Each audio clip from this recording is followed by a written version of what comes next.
Okay, so who's heard me speak before? Show of hands. Excellent, nearly everybody. And who's no idea who I am? I'm being dragged here by a partner. Okay, excellent, a few people.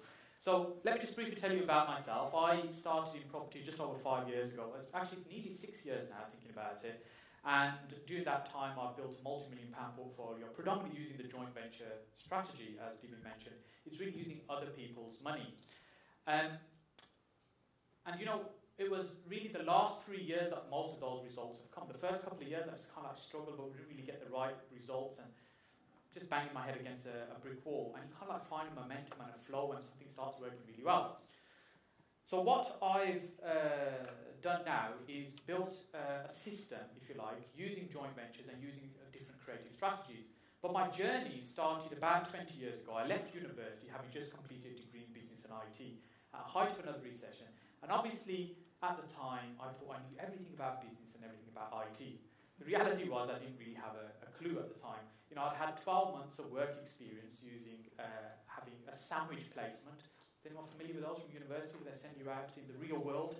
Well, that was my experience of work, and it left me with a very interesting experience. But actually, what it did, it made me realise that, you know, if I had to get up every day, go to do something I don't want, for somebody I don't want, sit next to somebody I don't like for the rest of my life, I don't think I can be doing that.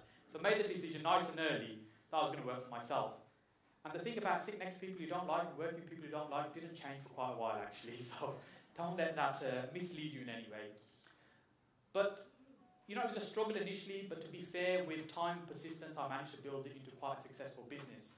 And, you know, again, the nicer things in life, nice house, nice cars, you know, nice holidays, became a multi-million-pound business. We had over 20 employees at one point. But, you know, really after 15 years of running that business, and due to a series of bad decisions on my part, I actually ended up putting that business in quite bad shape. So much so that ultimately I had to put it into administration. And for me at that time, that was just probably the single most painfulest thing that I had ever done. And, you know, I just felt like I was such a failure after sort of living this, what I thought was a successful life. And it was really at that time where, you know, you feel that you don't have anything and there's no way out. And I sort of wallowed in despair for a while. But then, you know, I had a family to support, my parents, my grandparents, typical Asian family, big extended family, the only breadwinner. You know, I thought that I, you know, have to make a stand. So I have to stand up and find a way again, start providing for my family and find a way forward. And at the time, many of the most successful and wealthy people I knew were making money from property. This was sort of back in 2006, 2007. Pretty much regardless, anything you bought, you'd make money on. And Sarah Beeny was the hottest thing on TV. I think she's back on TV again now to bounce back woman. But there you go. So, you know, it was at a time where pretty much everybody was making money from property. And I thought, you know, I could do this. And I don't know if you ever met somebody that maybe is not probably quite as successful as, not quite as smart as you, but considerably more successful.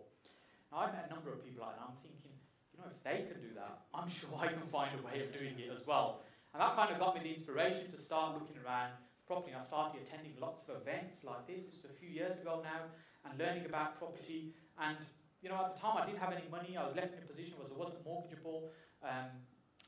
You know, it was also at a time when the market was starting to crash. Well, everybody was leaving in herds from the market. I was thinking, there must be some opportunity left behind. There's got to be a way to make money from property, especially with all these people leaving. It's got to be a long-term investment. So I started learning a little bit about property, reading books, free stuff off the internet, you know, gleaning as much as I can. But to be honest, like I said earlier, for a couple of years, I just struggled. I didn't get any success in property, and Stephen probably made £200 more than I did. So, you know, it really wasn't a very good time. And it was only actually when I managed to find somebody to kind of guide me along, and somebody to hold me to account and mentor me along the process, that kind of got me focused and created the accountability that I needed to get moving forward. Because I was one of these people that this looks interesting, I'll go and do this lease option strategy, then I'll go and do this one, strategy over here, assisted sales, and this auction thing looks good over here, and you kind of like flitter from thing to thing, and you never really get anything working really well. Is anybody familiar with that sort of experience? Yeah, thank you for your honesty. And that was really me. I was trying a little bit of everything.